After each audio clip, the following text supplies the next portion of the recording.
On the 25th of August 2010, the wildfire virus would rip through humanity. This virus would infect the entire world, turning people into flesh-eating monsters. And throughout the 11 seasons of The Walking Dead, we focus on a singular country, seeing Rick and the others navigate the post-apocalyptic landscape of America. But this got me wondering, how did other countries fare? I mean, throughout the Walking Dead universe, we visit or hear about a plethora of different nations. So in today's video, I thought we'd go over every country that's mentioned or seen in the Walking Dead universe and explore how they all got on with the end of the world. So without further ado, let's get straight into the video. We explore Mexico throughout Fear the Walking Dead seasons 2 and 3, and although we only have information on a couple of locations in the country, that being the city of Tijuana and the Gonzales Dam, they give us a good insight into how the nation as a whole dealt with the pandemic.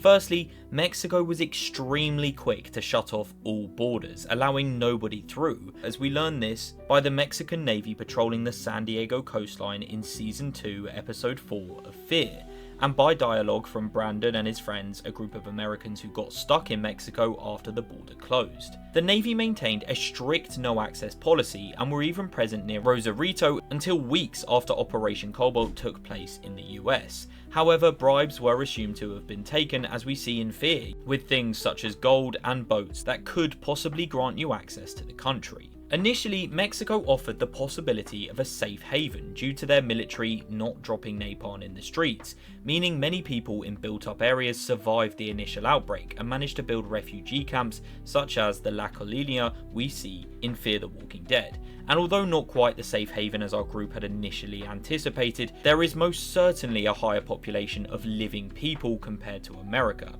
at least early on in the apocalypse. We know Mexico lost power on the exact same day as America thanks to Valery Vashchenko, a Russian astronaut who tells this to Victor Strand. But due to the military's, well, I guess lack of action, many survivor networks and communities managed to form. This includes various survival colonies located in or around Tijuana, most notably Los Hermanos, which controlled much of the remaining supply trade within the city. A violent biker gang known as the Proctors took over a bullfighting ring near the Mexico and US border, and they then set up a trading hub dubbed El Bazaar, and it would become an oasis for survivors to trade and refuel at.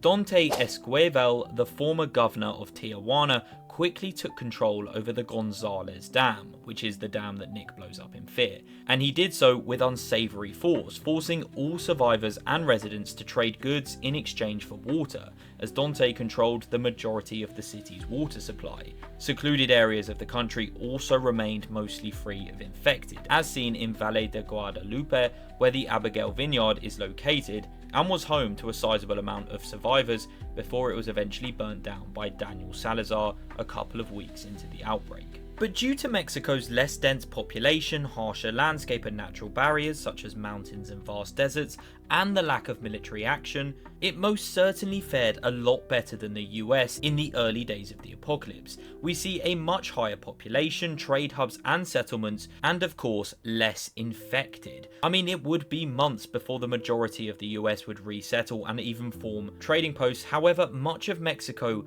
was now controlled by powerful individuals such as gang leaders or former politicians, causing it to become more of a dictatorship type hierarchy rather than the total lack of any hierarchy we see in America. I think the biggest difference, other than the military's reaction to the outbreak, is how people themselves viewed the dead in Mexico. Some worshipped them and even celebrated the dead rising once again, but we do know for certain there was a lot more survivors and communities than we saw in America, and the country as a whole seemingly managed to fare a lot better than the US did. The last time we would see Mexico on our screens is day 64 of the outbreak, when Nick Clark blows up the Gonzales Dam, which would only have increased people's survival chances, as letting fresh water run through the water-deprived Tijuana would decrease the conflict over this essential resource. But we have no idea how Mexico fared after day 64 of the outbreak, and anything past this point is purely speculation.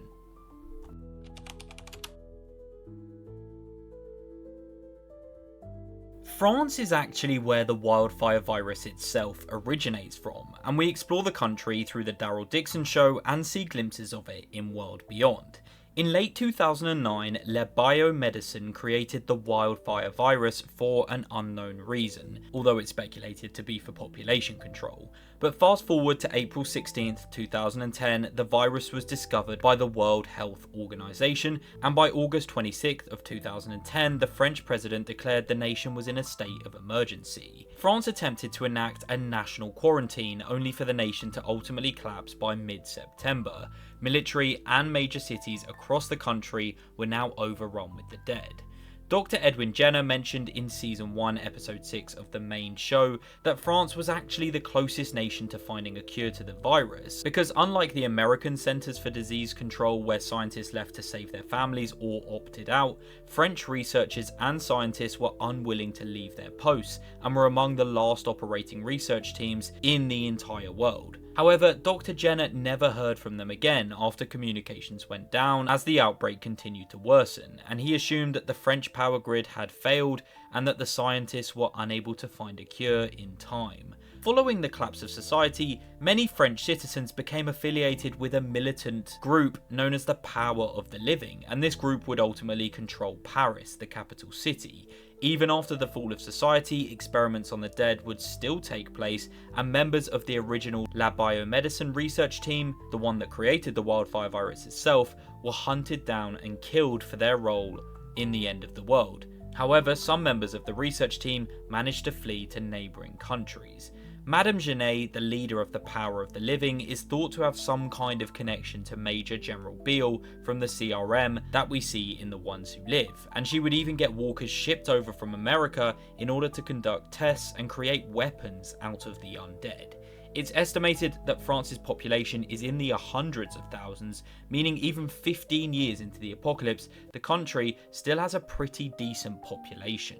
We see in flashbacks through Isabelle that August 27th, 2010 is the day that Paris would begin to fall into chaos. In the morning, citizens of the city were sent alerts on their cell phones about the outbreak, but by nighttime the city would well and truly be turned into outright chaos, as infected wandered the streets, people rioted, and highways started to be blocked up. The military would storm the city with helicopters, but it was vastly ineffective, and one helicopter even flew into the Eiffel Tower, causing the severe damage to the top of it that we see in the Daryl Dixon show.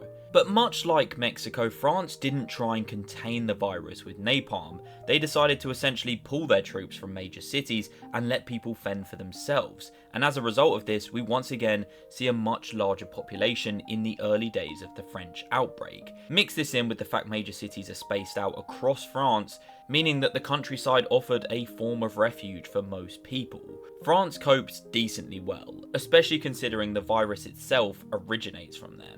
I mean, it fares a lot better than a few countries we will get onto later. But due to us only essentially seeing France 13 years into the apocalypse, other than the one flashback I mentioned already, not too much is actually known about how the nation handled the virus in the early days.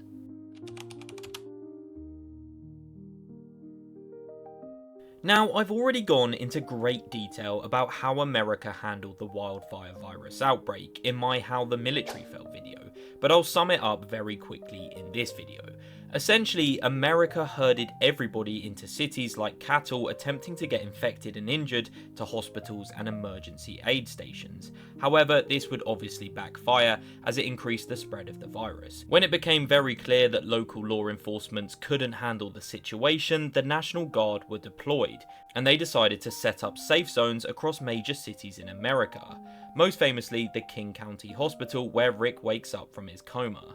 However, these safe zones would eventually fall or be evacuated as the Marines ordered Operation Cobalt, a top secret order to bomb major cities in an attempt to contain the spread of the virus.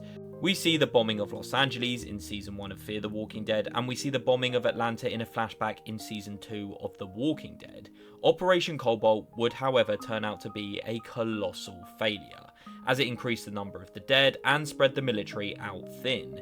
Plans to then nuke the major cities were put in place, But these orders would never go ahead because they would never be reached by the submarine crews that held the nuclear weapons, because the crews were now either infected or had just abandoned their posts.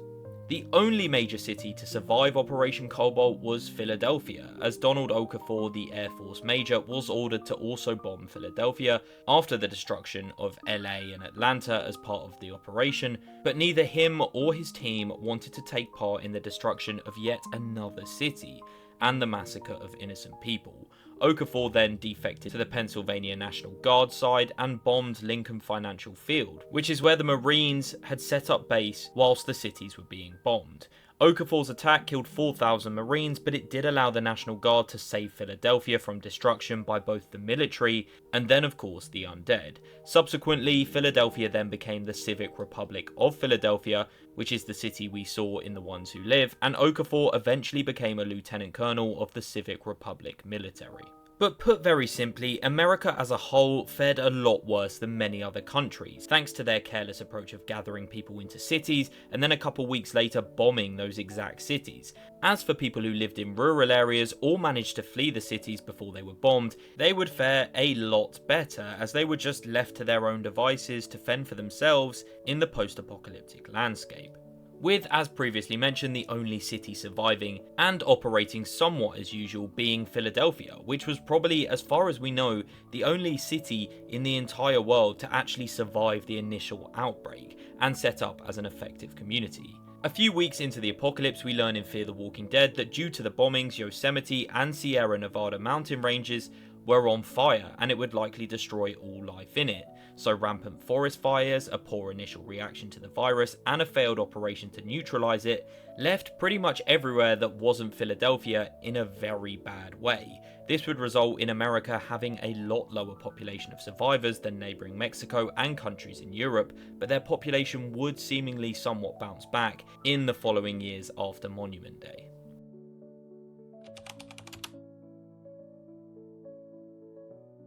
The United Kingdom is made up of England, Scotland, Wales and Northern Ireland, and not much is known as of yet about the nation, but come next month that will all change. The United Kingdom, and more specifically England, are due to appear in Daryl Dixon's Season 3, so we will without a doubt learn a lot more about it then. But what we do know now is, according to Angus and Fiona from Daryl Dixon Season 2, during the onset of the outbreak, the British military locked down the island to prevent infection, securing it against the undead.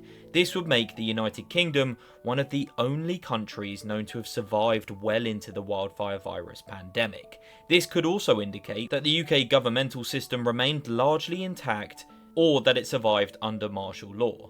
Despite that, it's also known that there are large areas of the UK that have been left desolate by the apocalypse. It's also unclear what happened to the National Health Service, the NHS, though it's presumed that they were on the front line during the start of the outbreak.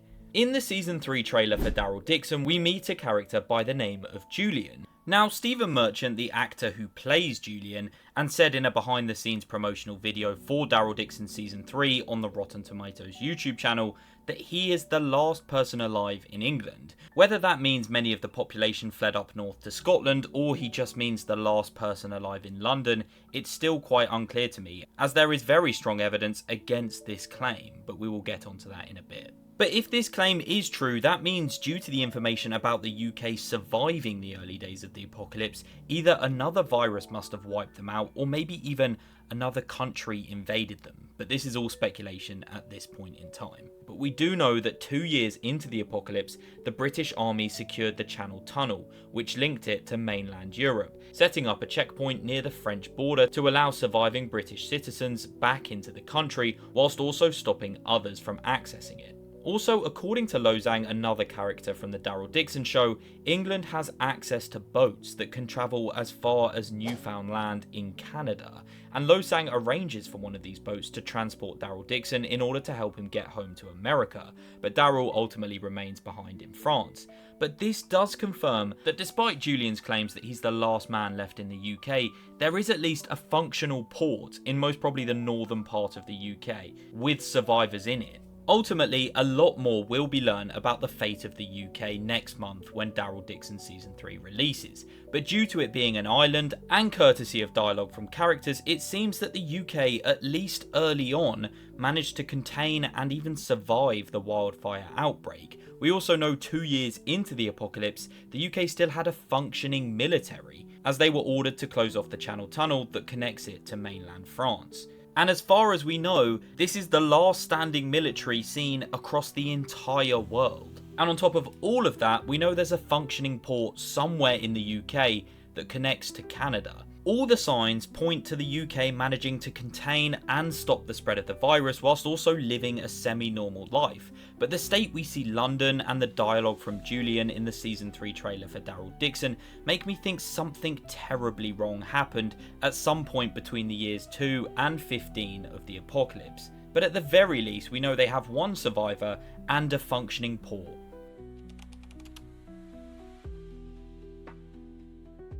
Again, much like the UK, the current information we have on Spain will be vastly expanded come next month. But once again, from the Daryl Dixon trailer, we can see that there is a number of communities still existing in Spain.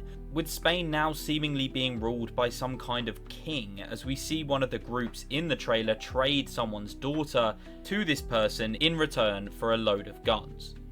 On top of this, we see trains powered by walkers, suggesting a modern understanding of the dead, and whole towns absolutely clear of walkers. If I was to guess, I reckon Spain has a population roughly the same, if not more, than France, due to the sheer number of survivors we see in the Daryl Dixon trailer.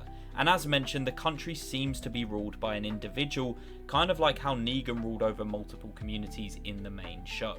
But yeah, from first impressions, much like we saw in Mexico with Fear the Walking Dead, I reckon there is going to be heavy religious ties to the Reanimated, as we see these almost offerings and festivals in the trailer for Daryl Dixon Season 3. Also, due to the amount of buildings just being intact and looking in good nick, I reckon there was little to no military reaction from the Spanish military. And call me crazy, but maybe the king or queen of Spain pre-apocalypse is this mysterious leader we see hinted at in the trailer. So like I said, it's mainly speculation here, but there's a large population, a hierarchy system, and trade routes suggesting that Spain fared decently well with the wildfire virus, and come September we will have a lot more information on how this country dealt with the outbreak. As for other countries in the Walking Dead universe, we simply don't know enough about them at this point in time, but there are a couple mentioned in dialogue or some even briefly visited. Firstly, Greenland. We visit this country briefly in Daryl Dixon Season 2, where we meet Yoon and Hannah, 2 research scientists who were left stuck at their station when the world ended. Unfortunately, we don't learn much about the outbreak from these two, but due to Greenland's low population, harsh conditions, and abundance of fresh water and food sources, it likely fared better than most countries. Also, Russia is mentioned by Valery Vashchenko, the astronaut we see in Fear the Walking Dead Season 2, but the only information we conclude from this interaction is that Russia lost power the exact same day that America did. And finally, China is mentioned. Of course, being the most populated country in the world, it's known to have struggled immensely with the initial outbreak, with China's Ministry of Health reporting over 50% of its population dying out in the first 2 weeks, but this was the last update we ever received from China. So with that being said, that is every country mentioned in the universe of The Walking Dead and how they all dealt with the global pandemic. I found this topic absolutely fascinating to research, and I hope we get to explore it more in the future of the franchise. But let me know if you guys know any more information that I might have missed out. But this video took a hell of a lot of research, so it would mean the world if you could all like and subscribe, as we are quickly closing in on 20,000 subscribers, so thank you all so much for that. But with that being said, I hope you all enjoyed today's video, and I'll see you all next time. Goodbye.